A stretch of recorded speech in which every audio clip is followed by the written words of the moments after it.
আলহামদুলিল্লাহ আলহামদুলিল্লাহ ওয়াকাফা ওয়া সালামুন আলা ইবাদিহিল্লাযীনা ইসতাফা আম্মা বা'দ আউযু বিল্লাহি মিনাশ শাইতানির রাজীম বিসমিল্লাহির রহমানির রহিম কুল জাআল হাক্কু ওয়া যাহাকাল বাতিল ইন্নাল বাতিলা কানা যাহুকা ও কামা ক্বালা an-নাবিয়্যু আলাইহিস সালাতু ওয়াস সালাম মান শাযযা ফিন-নার। আলহামদুলিল্লাহ, আজকে আমার আলোচনার বিষয়বস্তু হচ্ছে বর্তমান জামানায় আমরা লক্ষ্য করছি তাবলিগ জামাতের মধ্যে ফাটল সৃষ্টি হয়েছে। গত 7 বছর ধরেই আমরা লক্ষ্য করছি বাংলাদেশ টঙ্গী এলাকায় বিশ্ব ইজতেমা যে হচ্ছে সেটা 2 ভাগে হচ্ছে। এখন সেটা আবার কঠিন রূপ ধারণ করেছে। এখন সাধারণ মানুষের মধ্যে একটা বিভ্রান্ত সৃষ্টি হয়েছে। তারা হক এবং কোনটা বাতিল সেটা গ্রহণ করতে পারছে না। কোনটা হক বলে গ্রহণ করবে, কোনটা বাতিল বলে গ্রহণ করবে, সেটা তাদের জন্য বিপাকে হয়ে ধারণ করেছে। তো আমি ইচ্ছা পোষণ করেছি আজকে আমরা এই আলোচনার মধ্যে কোনটা হক এবং কোনটা বাতিল সেটা তুলে ধরব। তো এর আগেই চলুন আলোচনা করা যাক কেনই বা এই তাবলিগ ফাটল সৃষ্টি হয়েছে বা কে বা কাহারাই এটা ফাটল সৃষ্টি করেছে।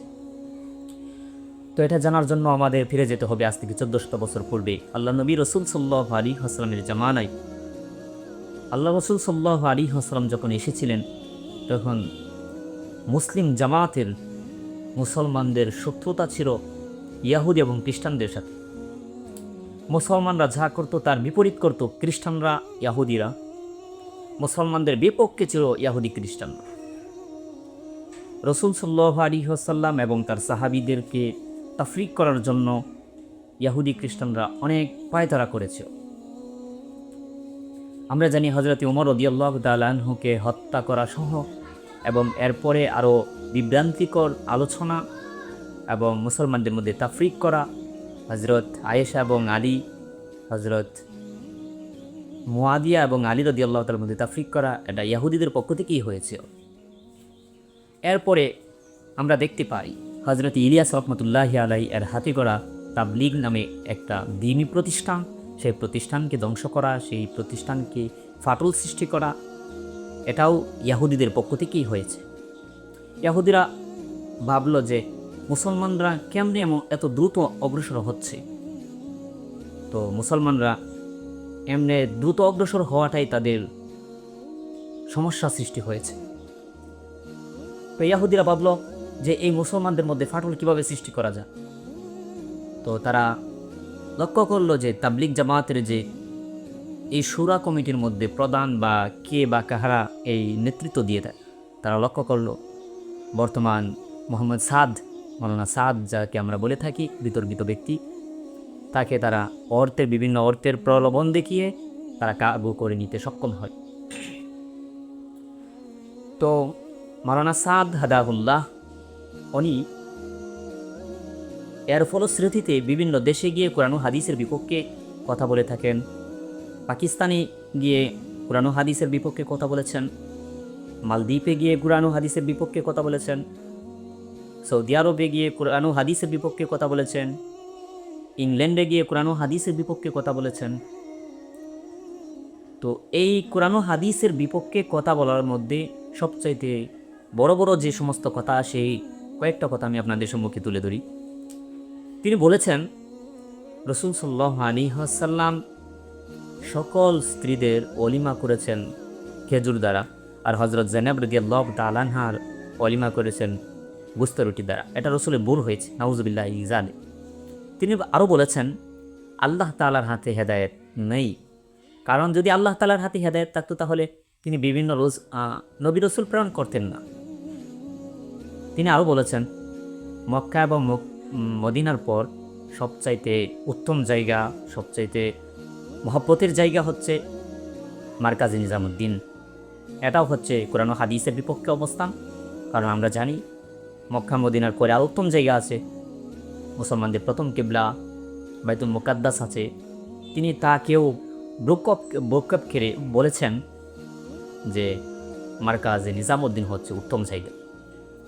তিনি আরও বলেছেন মাদ্রাসায় পড়াইয়া টাকা নেওয়া এবং মসজিদে নামাজ পড়াইয়া টাকা গ্রহণ করা, এটা হচ্ছে একটা মূর্খতার কাজ, এবং এই টাকা গ্রহণ করলে তার আগে একজন ব্যবসা মহিলা জান্নাতে যাবে, নাউজুবিল্লাহি মিন যালিক।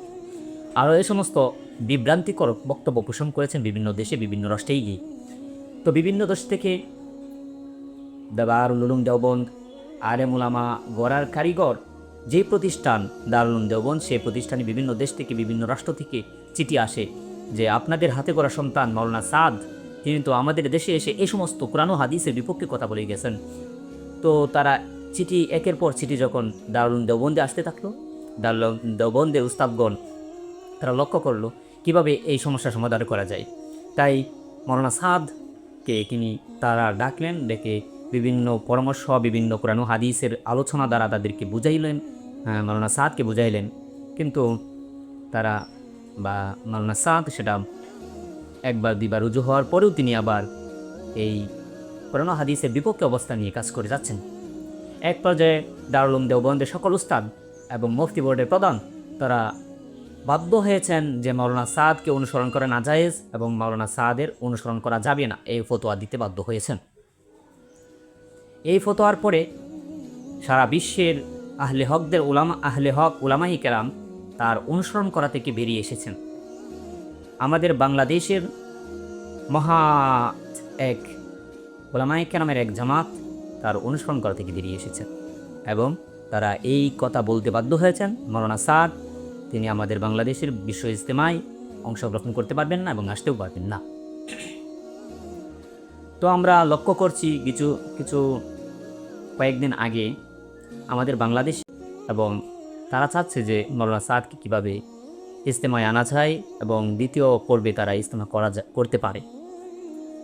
তো উলামায়ে কেরাম বলেছেন যে মাওলানা সাদ আসতে পারবে না, এবং প্রায় 15 লক্ষ তৌহিদি জনতা, আলেম সমাজ, মাদ্রাসার ছাত্র একত্রিত হয়ে এ সমস্ত ভাষণ রেখেছেন উলামায়ে কেরাম। তো এখন সাধারণ মানুষ বিপাকে পড়েছে, কোনটা হক কোনটা বাতিল, তারা কোনটার মধ্যে গ্রহণ করবে, কোন তাবলীগকে তারা ফলো করবে, বা আলেম উলামায়ে কেরামের সাথে থাকবে না মাওলানা সাদের সাথে থাকবে, কোনটা হক কোনটা বাতিল, এটা নিয়ে তারা বিপাকে পড়েছে। তো আমার আলোচনা দ্বারা হয়তো আপনারা বুঝতে পেরেছেন কোনটা হক এবং কোনটা বাতিল। বিষয়টা আমি আরও স্পষ্ট করে দিই। আল্লাহ নবী রাসূল সাল্লাল্লাহু আলাইহি ওয়াসাল্লাম হাদিসের মধ্যে বলেছেন, মান সাজ্জা ফিন্নার, যে এক হয়ে যাবে, যে আলাদা হয়ে যাবে, সে জাহান্নামে চলে যাবে, সে একা একা জাহান্নামে চলে যাবে। তো আমরা দেখি যে বর্তমান জামানায় তাবলিগ জামাতদের যে দুইটা গ্রুপ হয়েছে, একটা হচ্ছে আলেম ওলামাদের এক বড় দল, আর সংখ্যালঘু কিছু মাওলানা সাদের অনুসারী ব্যক্তিবর্গ।